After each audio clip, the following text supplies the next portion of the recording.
2018년 3월 달에 미국의 워싱턴 포스트지에 한 칼럼이 실렸습니다. 내륙에서 태어나 내륙에서만 성장했던 한 젊은 청년이 항해사가 되었고, 그리고 처음 태평양을 횡단하던 배에 탔을 때의 일을 이야기했던 그러한 칼럼이었습니다. 칼럼은 푸른 바다를 가르며 그 바다를 가르던 첫날의 설렘을 잊지 못한다라는 말로 시작합니다. 이 젊은 항해사는 끝이 보이지 않는 수평선, 바람을 따라 출렁이는 파도, 그 모든 것에서 자유로움을 느꼈다고 고백합니다. 하지만 며칠이 지나지 않아서 바다는 금세 얼굴을 바꾸고 말았습니다. 어느 순간 바람이 강해졌고 잔잔하던 물결은 순식간에 거대한 파도가 되어서 배를 때리기 시작했던 것이죠. 배가 크게 흔들리자 선원들은 손잡이를 붙잡고 어떻게든 버티려고 애를 썼다고 합니다. 젊은이에게 있어서, 이 젊은 항해사에게 있어서 이러한 출렁거림은 훈련 때에 느꼈던 그 어떠한 파도보다도 더 강하게 다가왔다고 합니다. 분명히 훈련 때에 이런저런 강한 파도가 몰아칠 것이고 출렁거림이 있을 거라고 들었음에도 불구하고 그 실제로 경험하는 파도의 강함은 전혀 상상을 초월했던 것이죠. 결국 젊은 항해사는 두려움에 사로잡혀서 아무것도 하지 못하고 있었다고 합니다.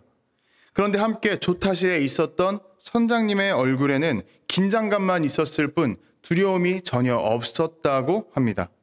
결국 이 젊은 항해사는 궁금증을 이기지 못하고 선장에게 질문했습니다. 선장님, 이렇게 배가 흔들리면 위험하지 않을까요? 배가 이렇게 기울어도 되는 걸까요? 그때 선장은 그 질문을 듣고 잠깐 미소를 짓더니 이내 젊은 항해사에게 웃으면서 이야기했다고 합니다. 배는 흔들려야 앞으로 나아가는 거야. 바다 한가운데에서 배가 흔들리지 않는다면 그건 이미 배가 가라앉고 있다는 거지. 그 순간에 젊은 항해사는 그 선장의 말이 어떤 의미인지 이해하지 못했다고 합니다. 그저 선장의 웃는 모습에 다시 질문하고 싶은 마음을 접어둔 채 계속 붙잡고 버티고 서 있었다고 합니다. 며칠이 지나지 않아서 다행히 바람이 잦아들었고 파도도 잠잠해졌습니다. 그리고 이제 자기의 선실에 누워서 그날 밤 잠을 청하려고 하는데 상당히 피곤했음에도 불구하고 잠이 오지 않았다고 합니다. 한창 뒤척이는데 이러한 생각이 문득 떠올랐다고 해요. 바다 위에서 항해할 때는 아무리 잔잔한 바다라 할지라도 최고급 초대형 크루즈 같은 어떤 여객선이 아닌 이상 정박해 있을 때보다 흔들림이 더 크다는 것이었습니다. 결국 배가 흔들린다는 것은 지금 바다를 가르고 항해하고 있다는 것을 나타낸다라는 그 선장의 말을 그제서야 깨닫게 된 것이죠. 파도는 배를 괴롭히기 위해 있는 것이 아니라 그 배가 살아 움직이고 있다는 것을 알려주는 신호였다라는 문장으로 이 칼럼은 마무리되었습니다. 이 항해사의 이야기는 우리의 인생과도 참 비슷한 것 같습니다. 바다 위의 배처럼 우리도 흔들리며 앞으로 나아가고 있기 때문이죠. 우리의 인생을 묘사하는 말 중에 인생의 바다를 항해한다라는 관용어가 있습니다. 우리의 인생의 파도가 멈추지 않고 항상 몰아치고 있다 보니 우리의 인생은 잠잠하게만 나아가는 것이 아니라 이리저리 흔들리면서 앞으로 나아가게 됩니다. 크게 요동치기도 하고 잔잔하게 떠가기도 하죠. 문제는 이러한 흔들림 자체가 아니라 우리가 그 흔들림을 어떻게 받아들이느냐가 제일 큰 것입니다. 누군가는 흔들릴 때마다 불안함을 감추지 못합니다. 내가 뭘 잘못한 거지? 이대로 또 꼬이는 건가? 라는 생각을 하면서 계속 가라앉으려고 하는 것입니다. 그런데 가만히 생각해보면 아무리 커다란 파도가 몰아친다 하더라도 웬만해서는 삶이 완전히 멈추는 것은 경험하기 어렵습니다.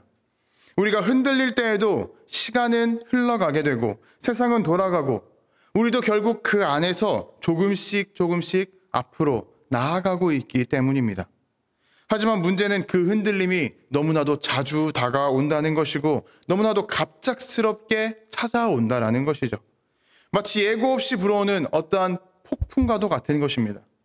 평소에는 괜찮지만 사소한 무엇 하나가 갑자기 어느 순간 우리의 평안을 깨버리고 우리의 마음을 뒤흔들 때가 있습니다.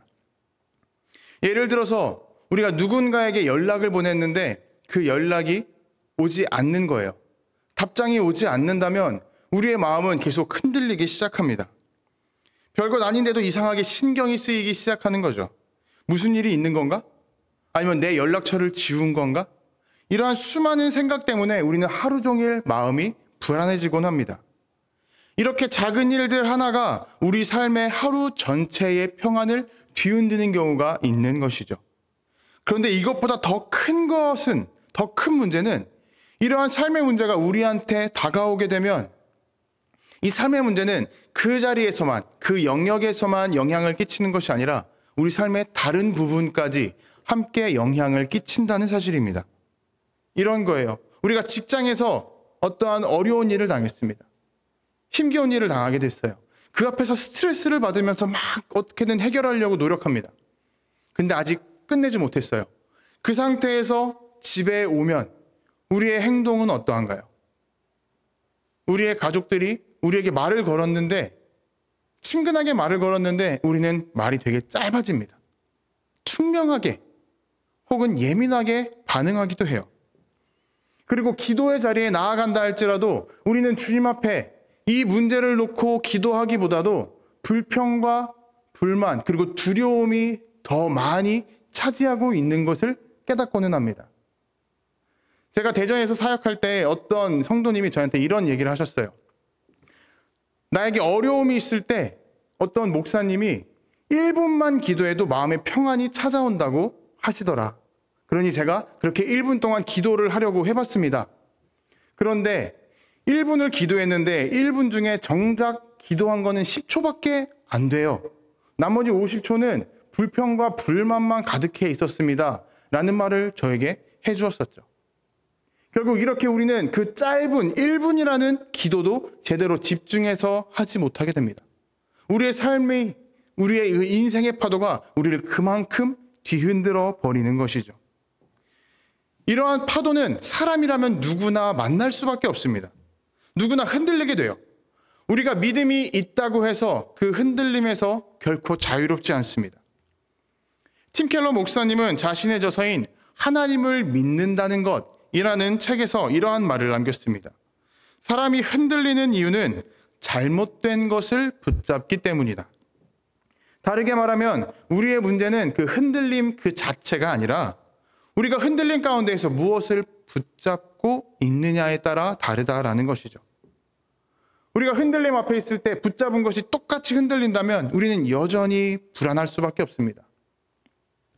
하지만 붙잡은 것이 땅에 깊숙이 박혀서 요동치지 않고 움직이지 않는 것이라면 우리는 아무리 강한 바람이 분다 할지라도 그것을 붙잡고 바람에 떠밀려가지 않을 수가 있는 것이죠. 우리는 항상 인생의 파도 위에 올라가 있습니다. 오늘은 잔잔하지만 내일 혹은 내일 모레 갑작스럽게 높은 파도가 밀려올 수가 있는 거예요. 그럴 때 우리는 무엇을 붙잡아야 될까요? 우리는 무엇을 바라보며 어떤 것을 의지하고 살아가야 될까요? 하지만 한 가지 분명한 사실은 제가 앞서 말씀드렸던 칼럼의 그 선장 말처럼 흔들림이 있다라는 것은 우리가 여전히 항해하고 있다는 것입니다. 흔들림이 있어도 우리는 앞으로 나아간다는 사실, 그거 하나만큼은 붙들어야 된다는 것이죠.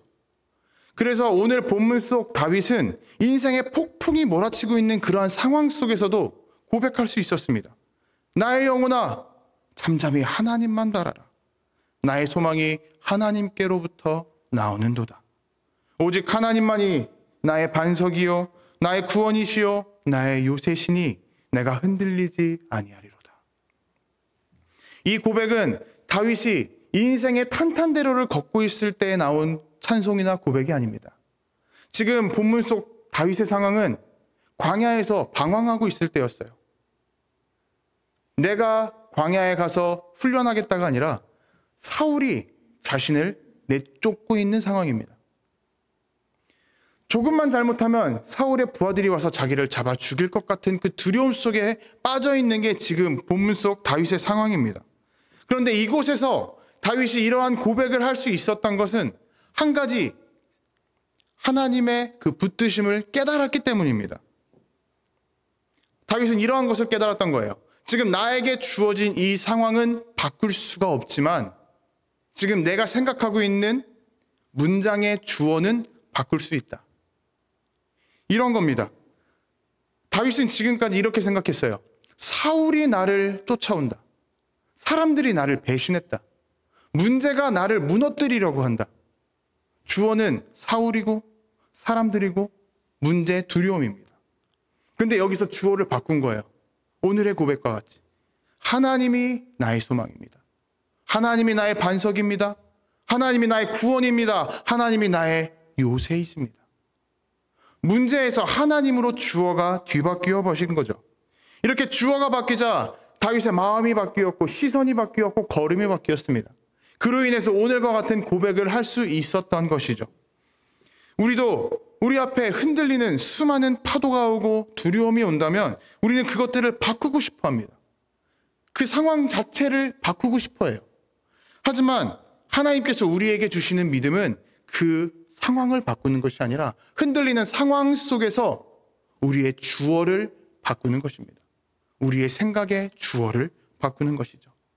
문제가 나를 흔든다가 아니라 하나님께서 나를 붙들어 주신다가 되는 것이고, 나는 문제 앞에서 너무나도 연약하다가 아니라 하나님께서는 언제나 나의 반석이시고 나의 능력이 되신다라는 고백으로 바뀌는 것입니다.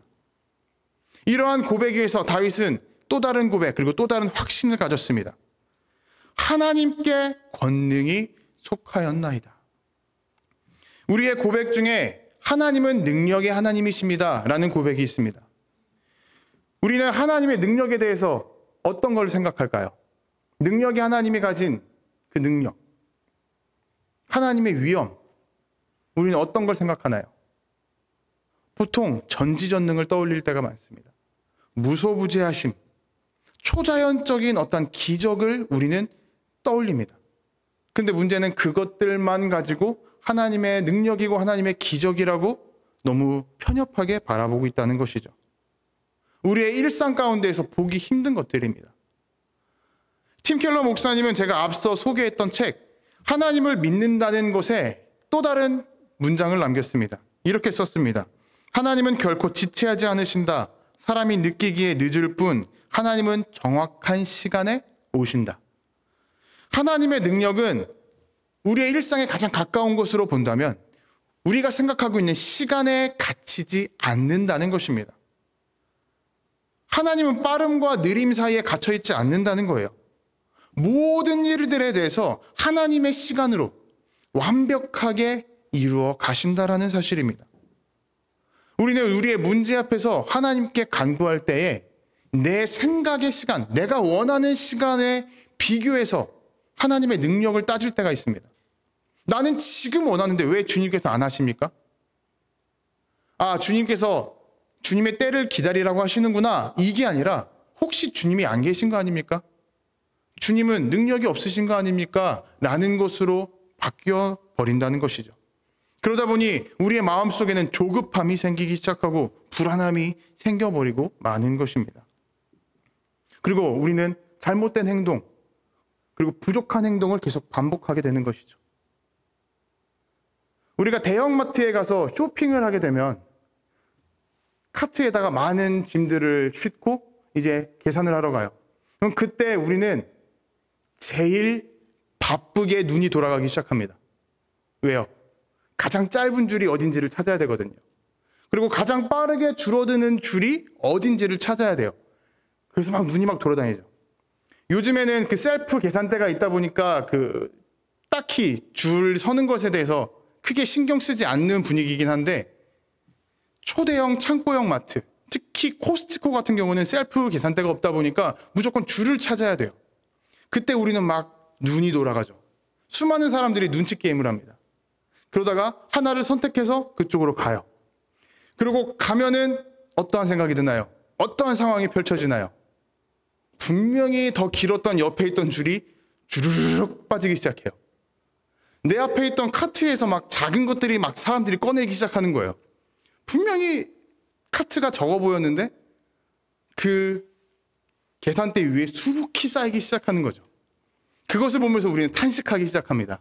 아, 망했네. 이게 우리가 선택했을 때 일어나는 일인 것이죠. 하지만 하나님께서는 이런 것과 전혀 다르다라는 거예요. 우리의 눈에 봤을 때는 이 길이 느려 보이는데도 불구하고 하나님께서 보셨을 때는 이 길이 가장 정확한 길이다, 완벽한 길이다라고 말씀하고 계십니다. 우리는 효율을 따져요.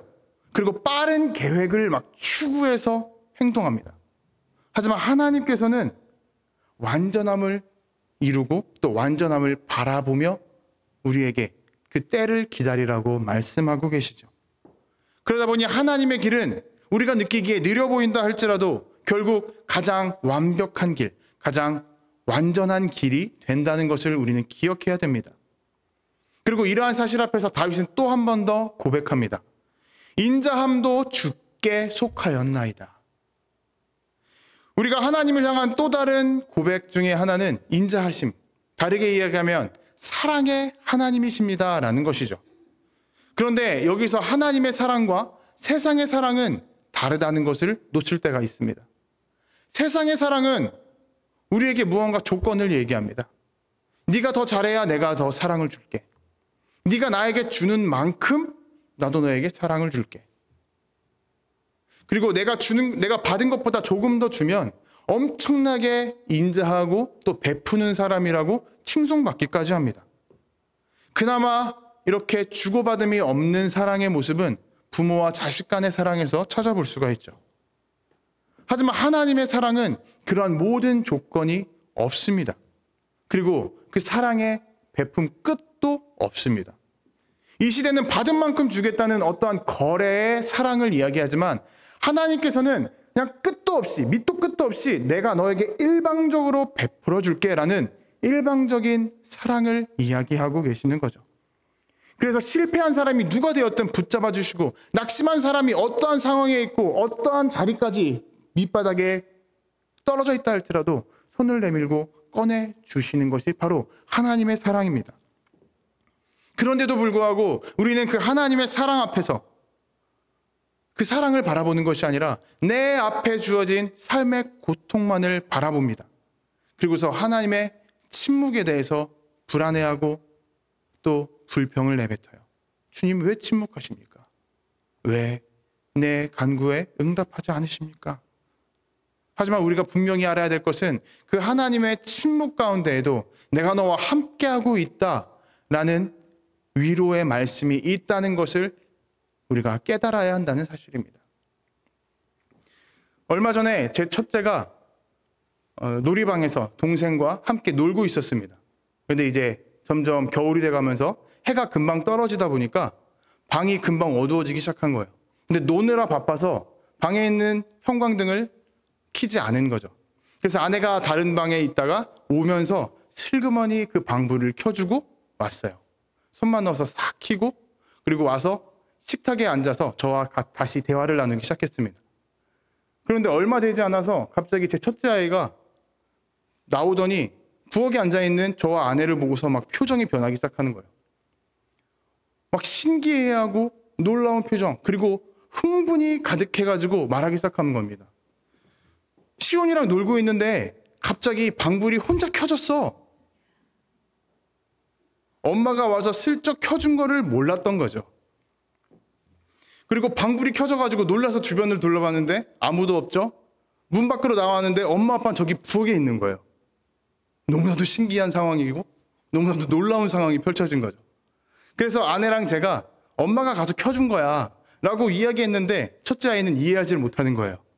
아니 부엌에 있는데 어떻게 켰어? 아 지나가다가 켰어. 아니 부엌에 있는데 어떻게 켰냐고.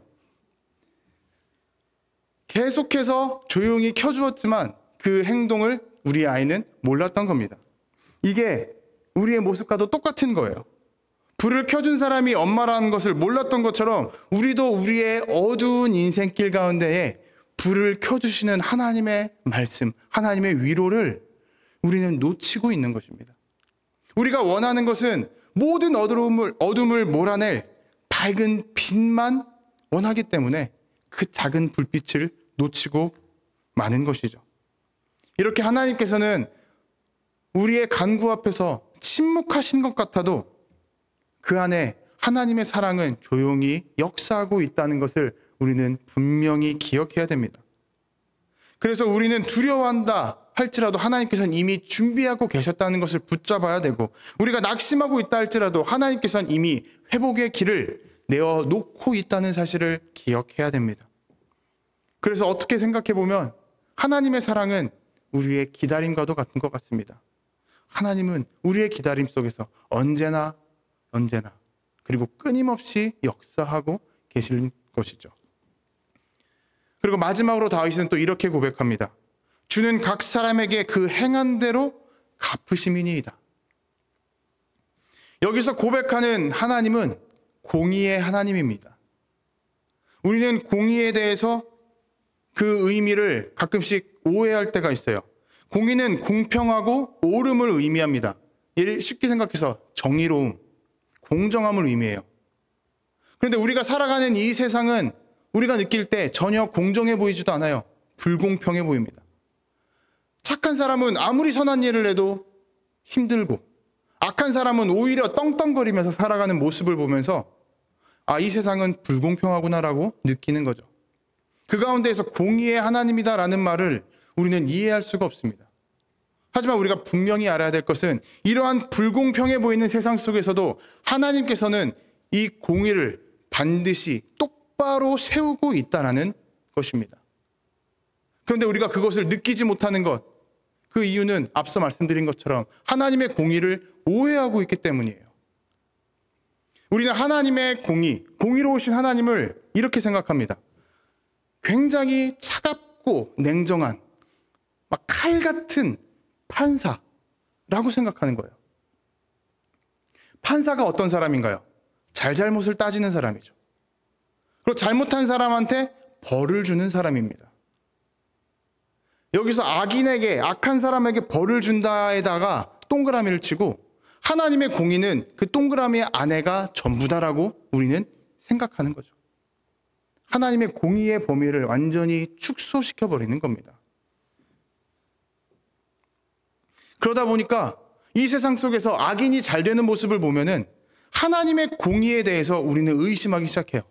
그리고 심해지면 하나님의 살아계심 자체를 의심하기 시작하죠. 여러분, 우리의 하나님이 판사이기만 하다면 어떤 일이 벌어질까요? 어떠한 일이 벌어질까요? 한번 생각해 보세요. 누군가가 우리에게 깊은 상처를 주었습니다. 나쁜 일을 저지른 거예요. 하나님께서 화나셔가지고 그 사람을 붙잡고 벌을 내려주셨습니다. 그 모습을 보면서 우리의 마음은 어떠할까요? 기쁘겠죠. 즐거울 거예요. 벌 받았구나. 당연한 거지. 그런데 우리가 받은 상처는 어떠할까요? 그 상처는 여전히 내 마음속에 남아있을 것입니다. 흉터가 되어서 계속 남아있을 거예요. 그 악인은 사라질지언정 내가 받은 상처는 여전히 나를 갉아먹고 있는 것입니다. 하지만 판사는요, 사람을 치유하는 것까지 진행하지 않습니다. 악인에게 벌을 주는 것에서 끝내는 게 바로 판사예요. 하지만 성경에서는 분명히 이야기하죠. 하나님께서는 우리의 상처를 싸매어 주시는 분, 우리를 회복시켜 주시는 분, 우리를 치유해 주시는 분. 다시 말해서 하나님의 공의 안에는 악인에게 벌을 주는 것뿐만이 아니라 우리의 상처를 회복시켜주는 손길이 있다라는 것입니다.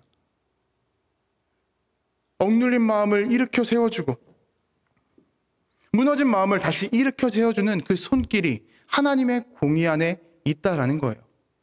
우리는 이래서 하나님의 공의를 편협하게 생각하거나 오해해서는 안 되는 것입니다.